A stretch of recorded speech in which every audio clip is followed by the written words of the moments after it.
আসসালামু আলাইকুম প্রিয় দর্শক, আশা করি সকলেই ভালো আছেন। আজকে আমরা চলে এসেছি রাজবাড়ী সদর উপজেলার মিজানপুর ইউনিয়নের বাগমারা গ্রামে।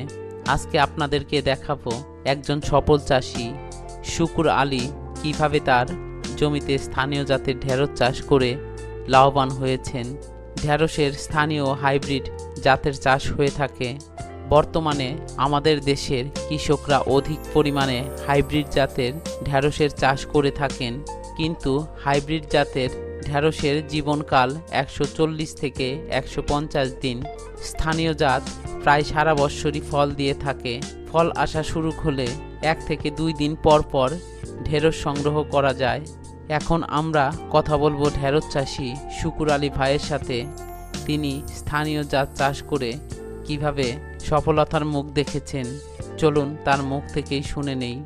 যদিও স্থানীয় জাত সারা বছর ফল দিয়ে থাকে, তাই কৃষক ভাই এই গাছ থেকে ফল সংগ্রহের পর আবার গাছটাকে কেটে দিয়েছে, আপনারা দেখতে পাচ্ছেন, এবং কি এই গাছের আবার পরিচর্যা করে এইখান থেকে আসানোর ফলনের জন্য তিনি জমিতে বিভিন্ন ধরনের সার প্রয়োগ করেছেন। এখন আমরা কথা বলবো ঢেঁড়স চাষি শুকুর আলী ভাইয়ের সাথে।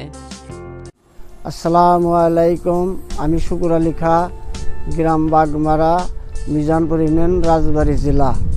আমি কৃষিকাজ করে আমার লাভবান আলহামদুলিল্লাহ। আমাদের এক সময় খুব অভাব ছিল, এখন আলহামদুলিল্লাহ ভালো। এই এলাকার কৃষি অফিসাররা সবসময় আমাদের দেখে শুনে, আমরা তাদের কাছে জানিয়ে শুনে ক্ষেত করি। তাদের পরামর্শতে ক্ষেত করে আমরা খুব লাভবান। এই যদি কৃষি অফিসারদের ডাকা যায় পাওয়া যায় তখনই। এইখানে 8 জায়গায় আমি ঢেঁড়স চাষ করেছি। শ্রাবণ মাসের শেষের থেকে বেচা ধরছি আর কি। শ্রাবণ ভাদ্র আশ্বিনে 3 মাস। আমার এইখানে 2-2.5 মাসে খরচ বাদে আমার 8-10 হাজার টাকা লাভ হয়েছে।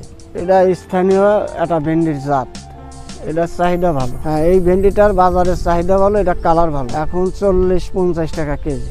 এটা এই যে ভেন্ডি, এই যে এখনো ভেন্ডি দেখা যাচ্ছে।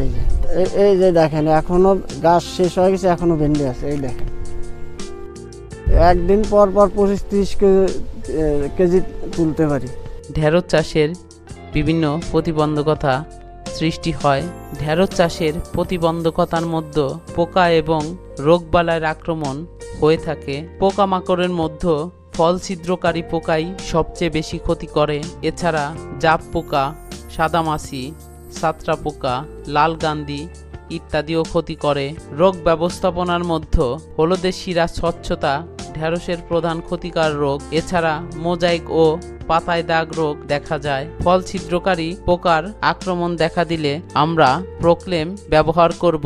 প্রোক্লেমের প্রয়োগ মাত্রা হচ্ছে 10 লিটার পানিতে 10 গ্রাম। 10 লিটার পানি দিয়ে প্রতি 5% জমি ভালোভাবে ভিজিয়ে স্প্রে করতে হবে। মোজাইক ভাইরাস দেখা দিলে আমরা গাছটাকে তুলে উপড়ে ফেলে দিব, এবং পাতায় দাগ রোগ দেখা দিলে আমরা রিডোমিল গোল্ড ব্যবহার করব। রিডোমিল গোল্ড এর প্রয়োগ মাত্রা হচ্ছে প্রতি লিটার পানির জন্য 5 গ্রাম। তো দর্শক, ভিডিওটি আপনাদের কেমন লাগলো কমেন্টসে অবশ্যই জানাবেন এবং সাবস্ক্রাইব করতে ভুলবেন না। ধন্যবাদ সকলকেই।